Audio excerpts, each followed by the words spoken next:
So now we're to the 5 best exercises seniors should perform for longevity and being able to do daily tasks.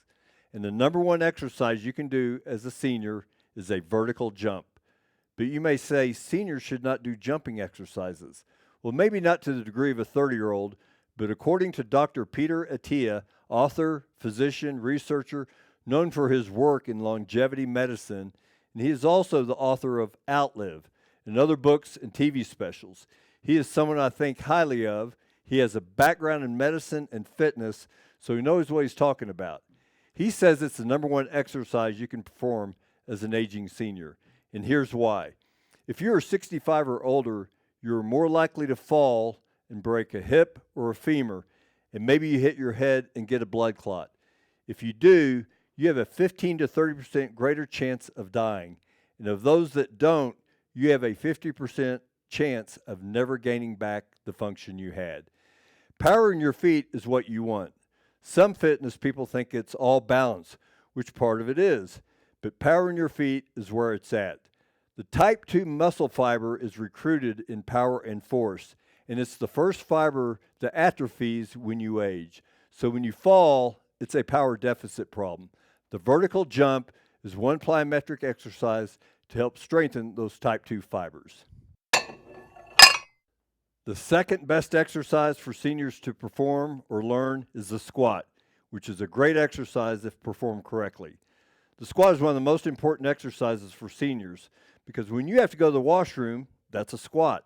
When you get in and out of your car, that's a squat. Every time you sit down or stand up, you're squatting. So don't be afraid to squat. If you've never squatted before, start out slowly, maybe with a seated squat or prisoner squat. Then you work your way up maybe to a dumbbell squat, then progress to the barbell squat.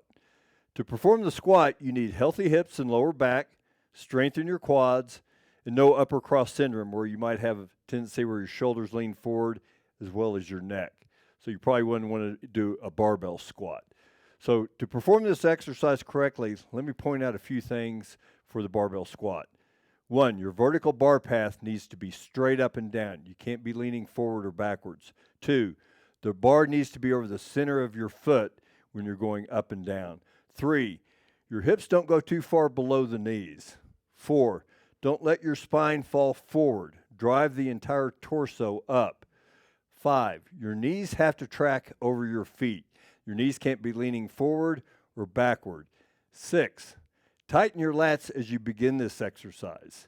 7, the bar position on your upper back can't be too low and can't be up on your upper neck.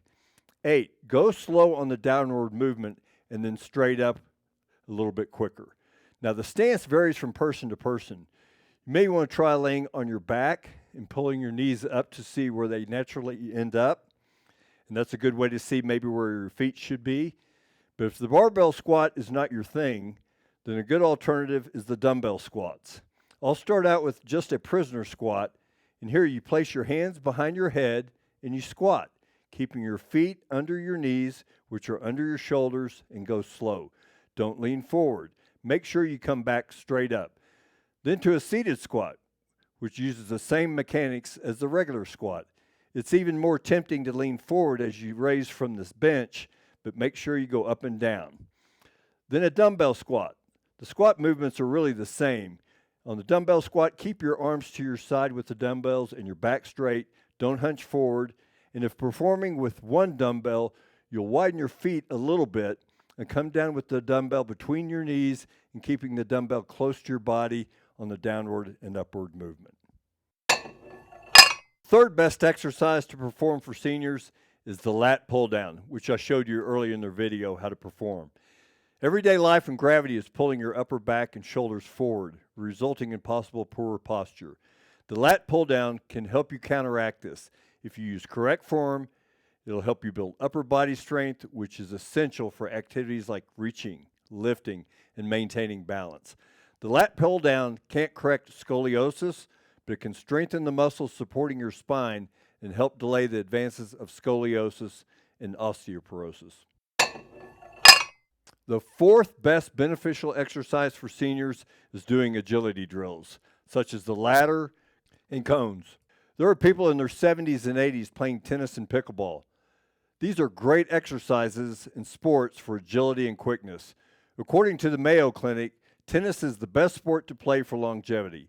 After a study of over 8,500 people, it increases their lifespan by 9.7 years versus sedentary adults. I'm not sure how long these people have played tennis, but the point is, having agility improves your risk of falling, plus all the cardiovascular benefits you receive. The fifth beneficial exercise for seniors you should include are balance exercises, such as the single leg balance, the single leg balance reach. If you have a weak balance, then these exercises can help improve that and improve your overall stability. Seniors don't have to be put in a box just because they have aged and may have a few joint issues or muscle imbalances. Those can be corrected.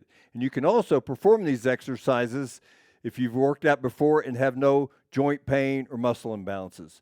If you're a beginner, start out slow with little to no weight and use the correct form. If intermediate to advanced, start to incorporate these exercises. You'll be glad you did.